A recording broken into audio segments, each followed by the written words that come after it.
Hello, everybody. Welcome to the United Front. This is your match preview for Manchester United against Burnley. And as it says on the title, potentially Amorim'S last game, or probably you could say last chance. Obviously, people are still feeling the effects of the loss against Grimsby. Obviously, it was an embarrassment, but all we can do is just move on.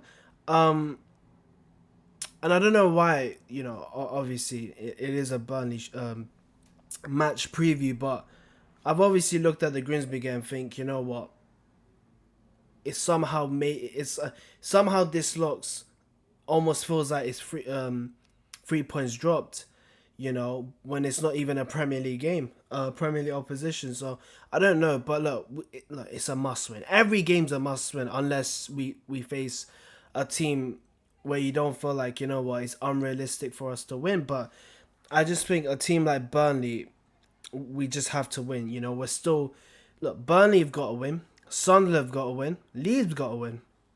I've just figured this out. Like no one actually has talked about this, but those three relegated teams have, obviously, they've got to win. And currently, Man United's sitting 16th, and obviously, Burnley in 11th. And we need to win. And look, if Amorim loses this game, he's in deep shit as it is already, and he's got so much pressure. But look, another loss, and I won't even see the board sacking him. I wouldn't even see that as a shot, because losing to Grimsby was bad enough, but if we lose against Burnley, it just shows where we are, and obviously it's one step closer for the Amorim to, to obviously say, you know what, we want him out. And obviously they do still want him out, but, it's just been hectic. Look, I believe in the manager. I hope he turns it around. But look, obviously it's a long season and it's early days as well. So, But talking about Burnley, look, so this is the team I picked. Now, I know people might say about my selection being controversial, and I thought to myself, you know what, why is there no Kobe MAINOO? And I did want Kobe MAINOO in there, but I thought to myself, you know what, what's worse than Bruno and Casemiro as a midfield? Bruno and MAINOO. Because if you put them two as a midfield, first, you got no mobility, you got no strength, you got defensive capabilities, and MAINOO isn't the right partner for Bruno. I think the only partner that kind of can contemplate with Bruno is Ugarte, but he's having a stink fest. And I said, as well, as most people believe, Ugarte and MAINOO being our, most balanced team, Ugarte's thinking out, MAINOO's not getting minutes. And obviously, I did forget to mention, obviously, not only we doing that, obviously, Garnacho, here we go. MAINOO, obviously, loan. He doesn't want to leave Manchester United, but he wants to go on a loan to obviously get some game time. And obviously, coming right now, apparently Sky Sports have just said, even Ben Jacobs said that apparently United accepted a bid from for ANTONY. They accept, and it's a permanent one as well. And apparently, coming from Fabrizio, United are preparing a final push to get MAINOO done before the obviously the January transfer closes, which is obviously 2 days. So we obviously, I've even said it as well. That just shows we're not going for a keeper. But I picked this lineup. Look, buying there, I think, speaks for itself, because obviously Onana had an absolute shit show. Delete, Shaw, Euro speak for themselves. They play. Ahmad at win back. Look, Ahmad's struggling. But because Ahmad's struggling, I wasn't gonna put Dallo, because that's just even worse. And apparently, I've saw some match previews of people's predicted lineups, and people putting Bremer win back, and I'm thinking to myself, there's no way we spend that much money for someone to play in the 10 position only for him to go to win back. It just doesn't make sense. So I don't see Amorim doing that anyway. Dorgu again speaks for itself. Cunha and Mbeumo and Sesko, please. I want to see this fucking front three start for once. Start for once. Like, honestly, Amorim got these players. I just want them to start. And you never know, it could be Amorim's last game. So let's just say if it was, Amorim needs to pick that front three. Honestly, I'm just sick of it because Cunha and Mbeumo are starting, but Sesko isn't really starting. You know, he's had his first 90 against Grimsby, and I'm sure he will play. I'm sure he will start. So, look, obviously, after this it's the international break, and who do we have? We have City.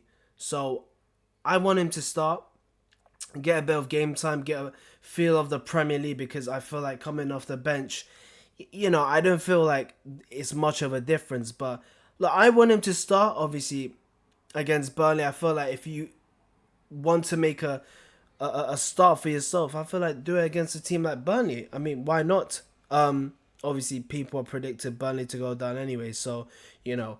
But I went with that. I know midfield is a bit controversial, but I don't look. If we're gonna play MAINOO, I don't want to see Bruno then. And if we're gonna play Bruno, I don't want to see MAINOO then, because I can't see those two working as a midfield too. I know people are gonna say, "Oh, but they played so well against Grimsby." Yeah, but because that's when we were going on the front foot. You know, people need to realize otherwise that midfield was getting opened anyway. You know, so when people say, "Oh, but that midfield worked," it does not work. You got no physicality.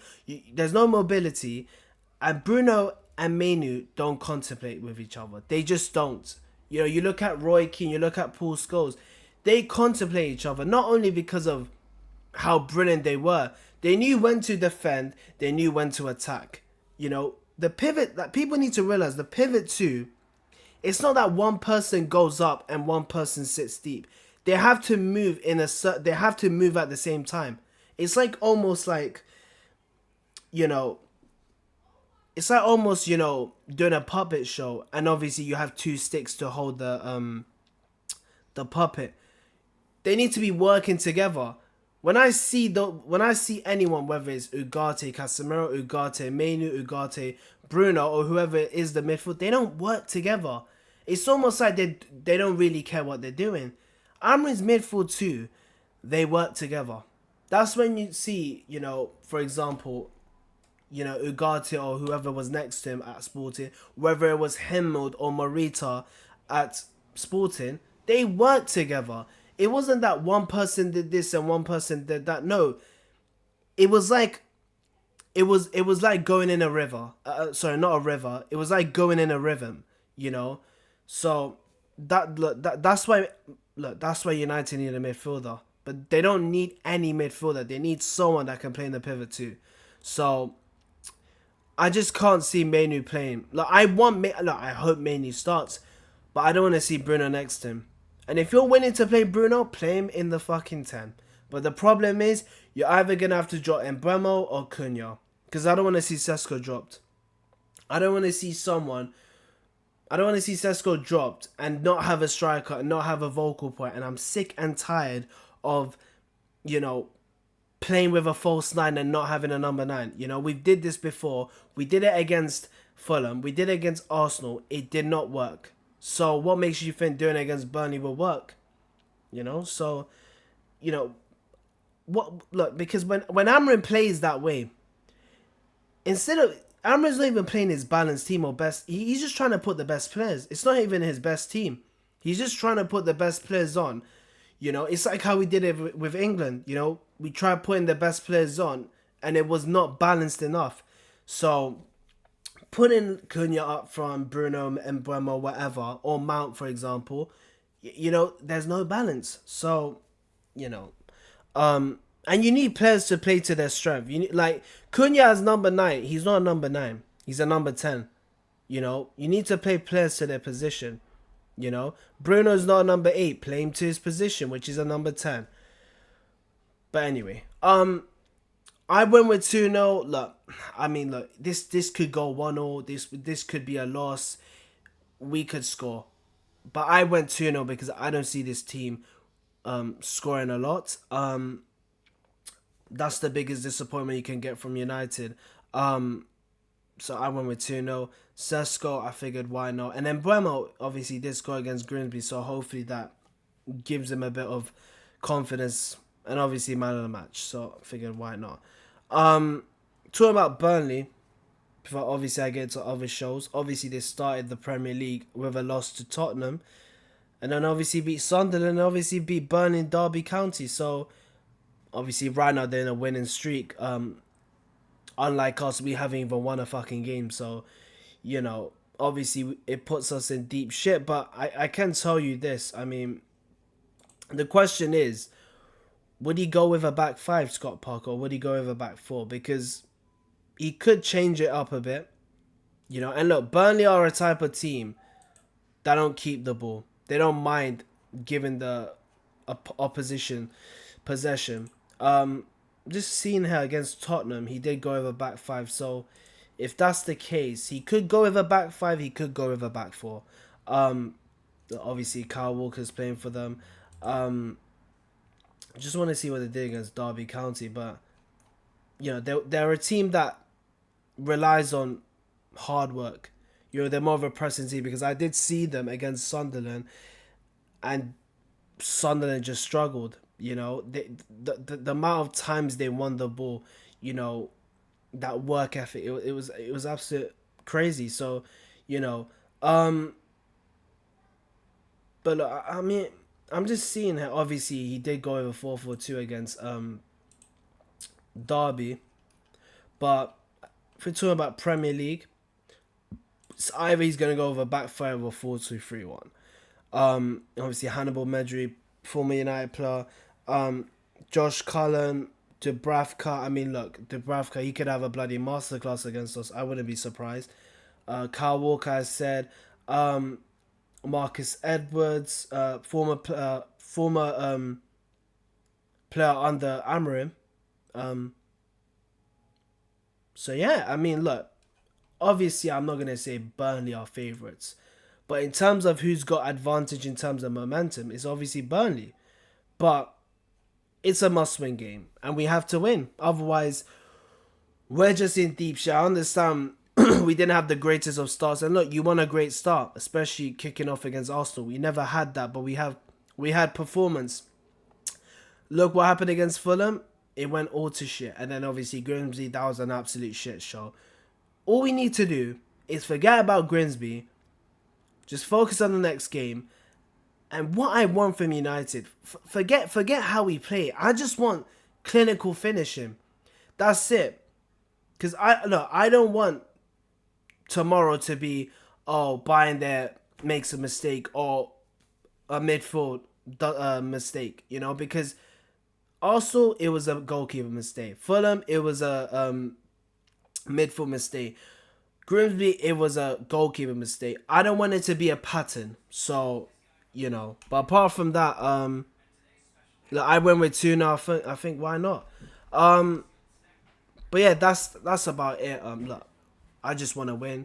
I want, look, obviously does winning make Amorim still stay? I don't know, but we just need a win. That's it.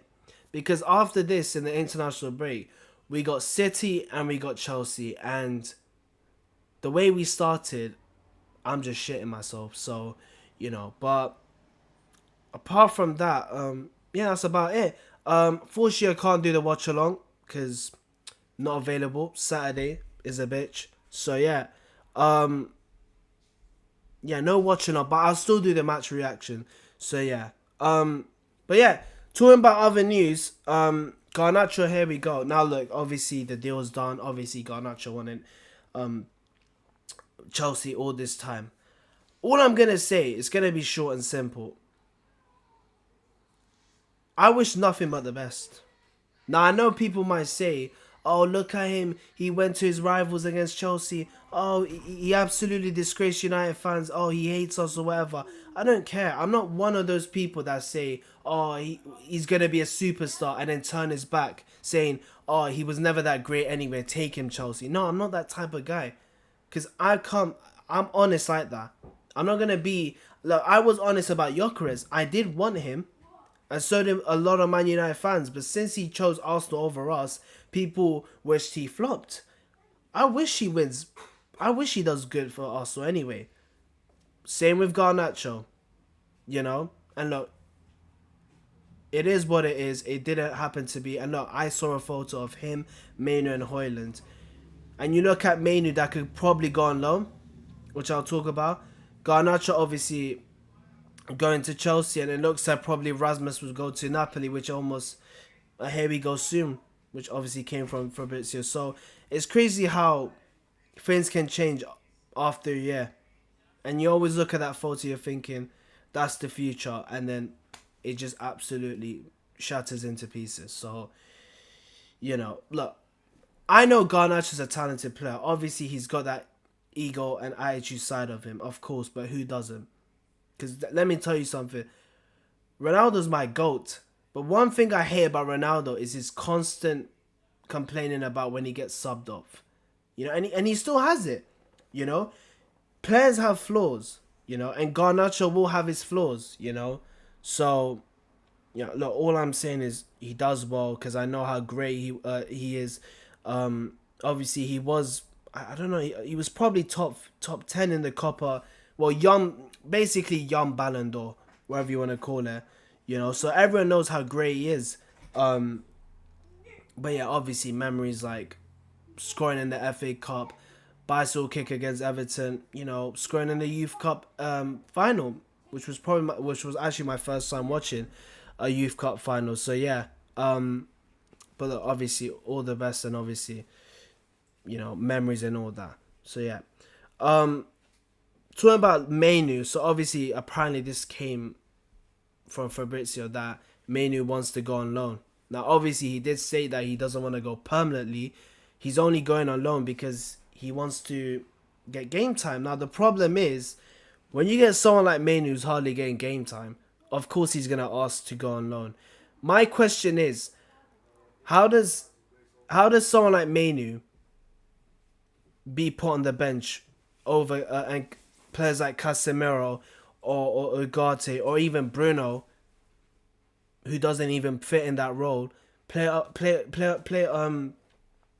picked over him? I never understand this. Now I'm not saying I'm MAINOO FC because I don't want to hear that. I'm not Player FC, and I'm not trying to say MAINOO should be like Bruno starting every game. No, I'm not saying that. But MAINOO should still be I still think MAINOO should be a star in this team. Not saying play it week in, week out. No. But I still think he should be in the starting 11. I don't know why he can't be, because Casemiro is as slow as they come. Ugarte is not having confidence, and Bruno, doesn't fit in that position. So no matter how great Bruno is, and look, I said it again, I don't hate Bruno. I don't want him to leave. I just don't like him in that position. That's it. That's what I was only ranting about. Otherwise, Bruno, we're lucky to have him as a player, but for God's sake, put him in the position he actually thrives in. So, where does that leave Man United? Look, obviously, there's 2 days left. Obviously, it depends on tomorrow. If Amorim does play MAINOO, and look, obviously, I didn't pick MAINOO because of Bruno. But if he does pick MAINOO, and he picks Bruno in the midfield too, obviously it's great because MAINOO starts, but it's also bad at the same time because MAINOO and Bruno don't work together as a midfield. So, but I think that would likely happen because Ugarte's losing confidence. Casemiro, I don't know. He probably might even play. Who knows? But I think MAINOO will play. It's just like I wanted MAINOO in the team. It's just that Bruno, it's like you can't drop Bruno. And look, when we don't have Bruno, we play shit. So, so yeah, obviously it's frustrating loan bid, but look, all it depends on is him obviously playing against Burnley. If he does start, then obviously it gives him hope, and obviously he might sign a contract. So obviously, yeah, but that's the thing about MAINOO.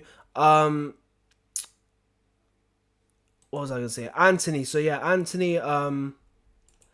Look, I don't know. People are saying that we accepted a bid, but no one's saying it. Like it's almost like you're undisclosing the bid, and it's like we want to bloody know, And look, Anthony wanted this bloody deal for how long? And look, I'll tell you something. If we don't get at least 35 or 40 million, and it's lower than that, then it's like, what? Are we desperate to sell him? Player power once again strike.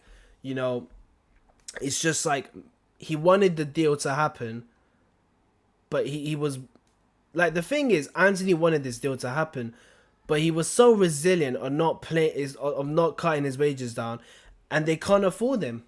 So I don't know what the bid is. I don't know what the fee is, but obviously it isn't a here we go from obviously Fabrizio, but obviously coming from Sky Sports, apparently we accepted a bid, which I didn't even see any bid come in. So I'm thinking, what bid did we accept? But obviously coming from Ben Jacobs, we accepted a bid, and look, obviously good riddance, because he's one of those players that has been on strike and wanted this move. He didn't want to go anywhere else apart from Betis. So, but obviously leads the question to obviously Malacia and Sancho, and it's like, with 2 days left on the window, and you're like, all this Sancho story has been quiet for at least a week. It's like, what's going to happen with him? Because Garnacho's gone. Anthony looks to go on. What about Sancho?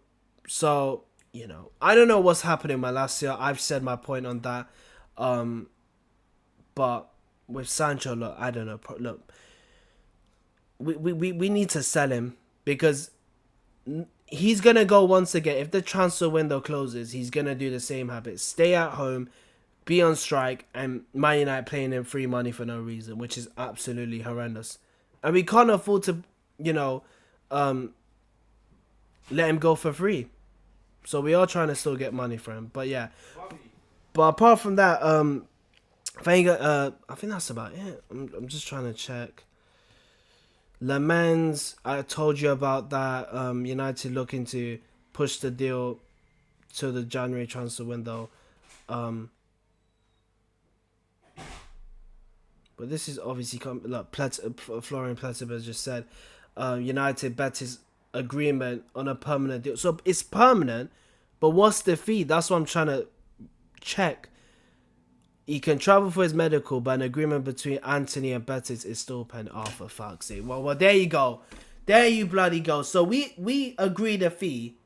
The only thing that's holding it is fucking wages, probably. So, But anyway, apart from that, thank you guys for watching. No watch along, unfortunately. But hopefully we'll fucking win. Take care. See you in the next one.